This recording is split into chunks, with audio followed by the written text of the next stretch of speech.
Emily Carter n'était pas étrangère au travail acharné. Serveuse dans un modeste dîner, elle enchaînait souvent les doubles shifts pour joindre les deux bouts. La vie n'était pas facile, mais Emily avait un esprit résilient et un cœur plein de compassion. Un soir de pluie, alors qu'elle fermait le dîner, elle remarqua un jeune garçon assis dans un fauteuil roulant à l'extérieur. La pluie tombait à verse, transformant les rues en un véritable bourbier, et le garçon, qui ne semblait pas avoir plus de 10 ans, était trempé et grelottait. Le cœur d'Emily se serra à cette vue. Elle ne pouvait pas simplement l'abandonner là. Elle s'approcha du garçon et se présenta. Il s'appelait Liam et attendait son père. Emily ne posa pas trop de questions, à la place, elle l'invita à entrer dans le dîner, où il faisait chaud et sec. Elle l'installa à une table et lui apporta une assiette de nourriture, un repas simple, mais qui lui rappelait les plats réconfortants que sa grand-mère préparait autrefois. Pendant que Liam mangeait, Emily lui tint compagnie, bavardant avec lui pour le rassurer.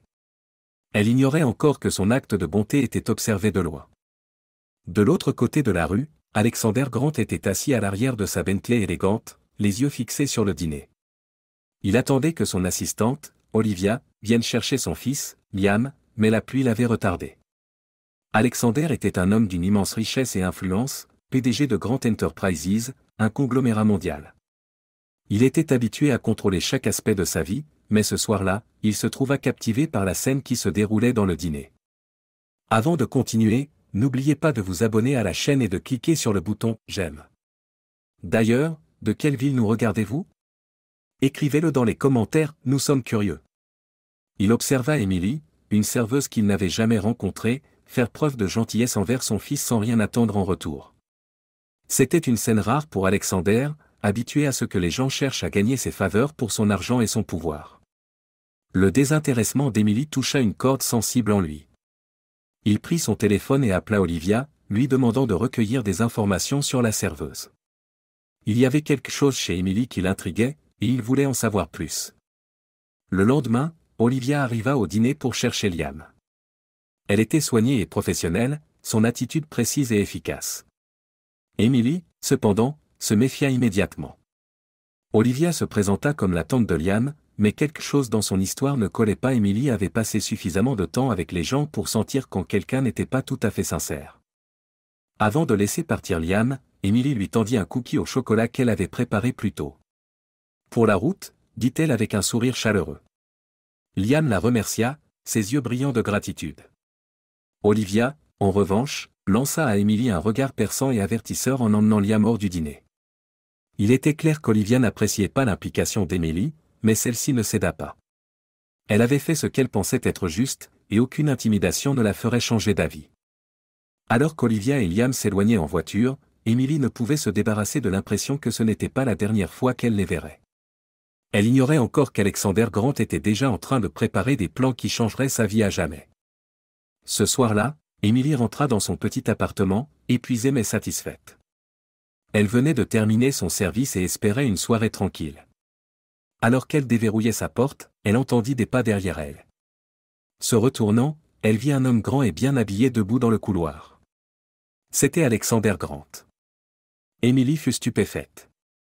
Elle le reconnut immédiatement, son visage apparaissait souvent dans les actualités, et sa réputation d'homme d'affaires impitoyable le précédait. Alexander se présenta et expliqua qu'il était celui qu'il avait observé au dîner. Il la remercia d'avoir pris soin de Liam et exprima son admiration pour sa gentillesse. Puis, il fit une offre qui laissa Emily sans voix.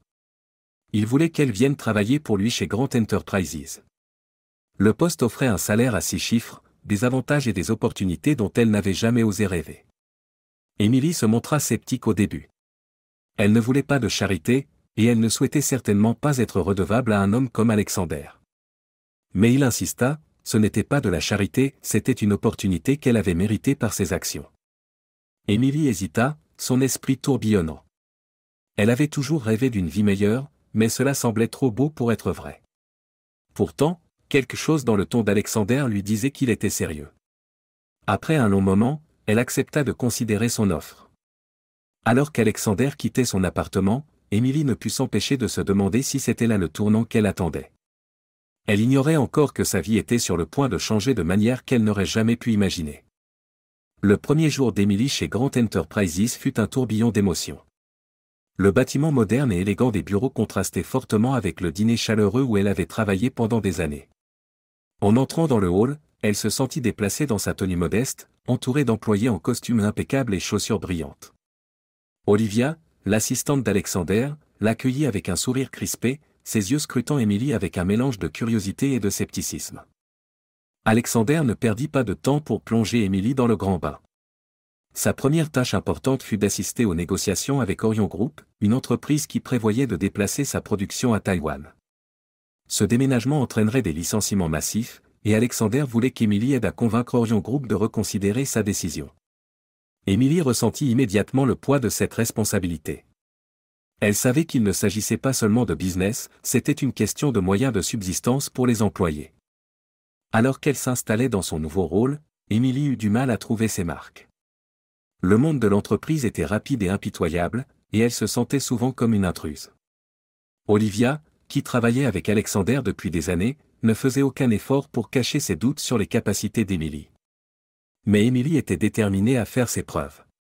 Elle passa de longues heures à étudier les opérations de l'entreprise, à analyser des données et à se préparer pour les négociations à venir. Elle ne laisserait personne tomber, ni Alexander, ni les employés dont les emplois étaient en jeu, et encore moins elle-même. Le jour des négociations arriva, et Emily se retrouva dans une salle de réunion remplie de dirigeants d'Orion Group. L'atmosphère était tendue, et le PDG d'Orion Group, M. Langford, était connu pour son entêtement. Alexander ouvrit la réunion avec une position ferme, critiquant les plans d'Orion Group et soulignant les conséquences potentielles à long terme du déplacement de la production à l'étranger. Ces mots étaient tranchants et directs, mais Emily remarqua qu'ils ne faisaient que renforcer la détermination de Langford. Quand ce fut son tour de parler, Emily adopta une approche différente. Elle resta calme et posée, présentant une analyse détaillée des risques financiers et opérationnels liés à ce déménagement. Sa voix était assurée alors qu'elle expliquait comment les gains à court terme de l'externalisation pourraient entraîner des pertes à long terme, tant pour Orion Group que pour les communautés touchées par les licenciements.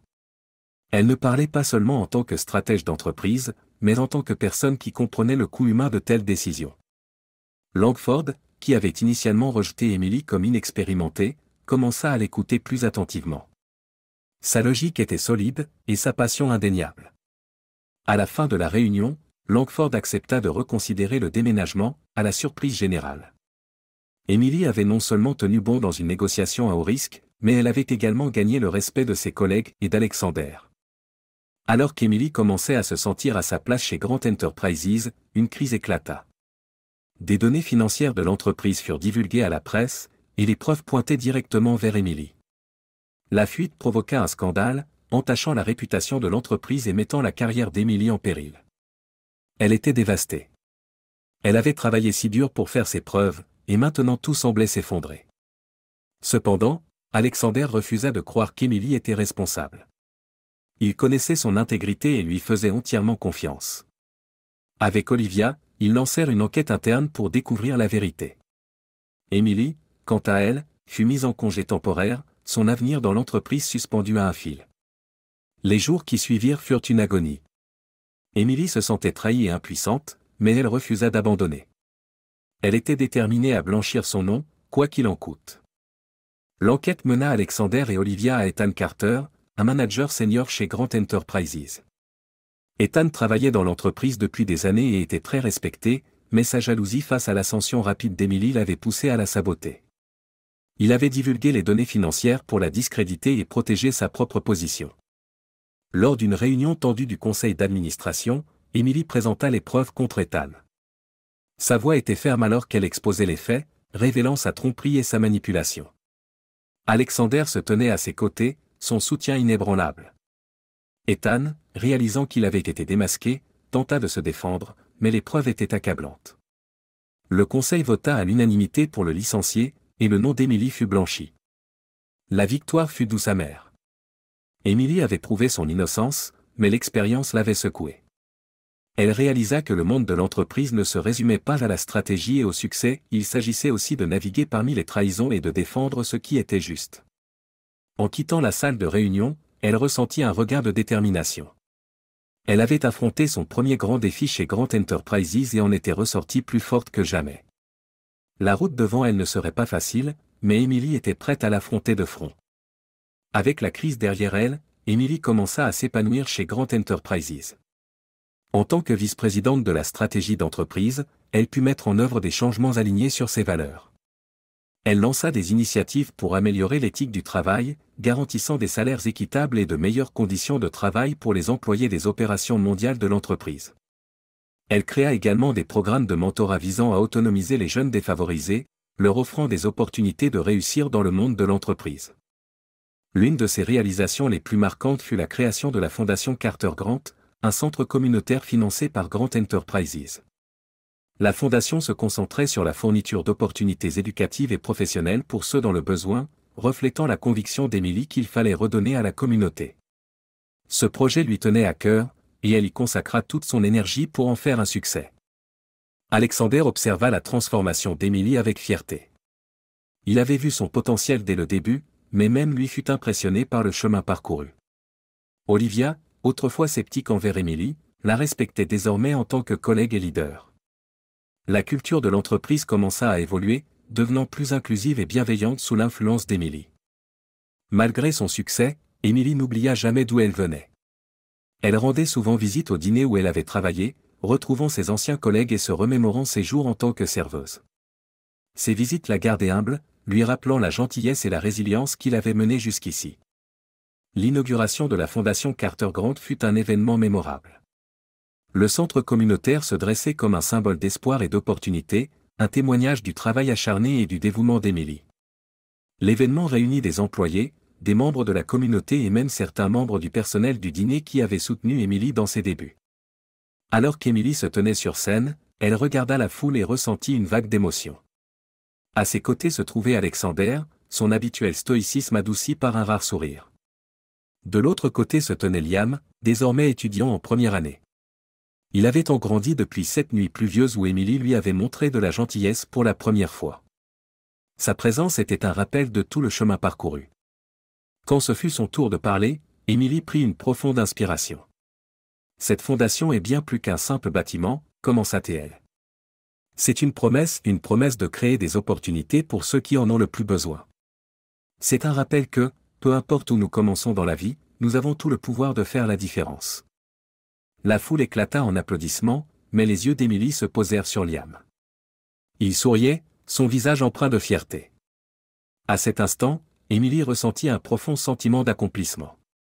Elle avait non seulement changé sa propre vie, mais avait également créé un héritage qui impacterait d'innombrables autres personnes. Alors que l'événement touchait à sa fin, Émilie se retrouva à réfléchir à son parcours. D'une serveuse en difficulté à une leader d'entreprise, elle avait surmonté d'innombrables défis et prouvé que la gentillesse et la détermination pouvaient changer le monde. La Fondation Carter Grant n'était qu'un début. Émilie savait qu'il restait encore beaucoup à faire, mais elle était prête à affronter l'avenir avec courage et compassion. La vidéo se termine par un appel à partager des histoires inspirantes et à s'abonner pour plus de leçons sincères et d'empathie authentique. L'histoire d'Émilie, un témoignage de la puissance de la gentillesse et de la résilience, sert de rappel que même les plus petits actes de compassion peuvent mener à des changements extraordinaires. N'oubliez pas de vous abonner à notre chaîne et d'aimer cette vidéo pour montrer votre soutien.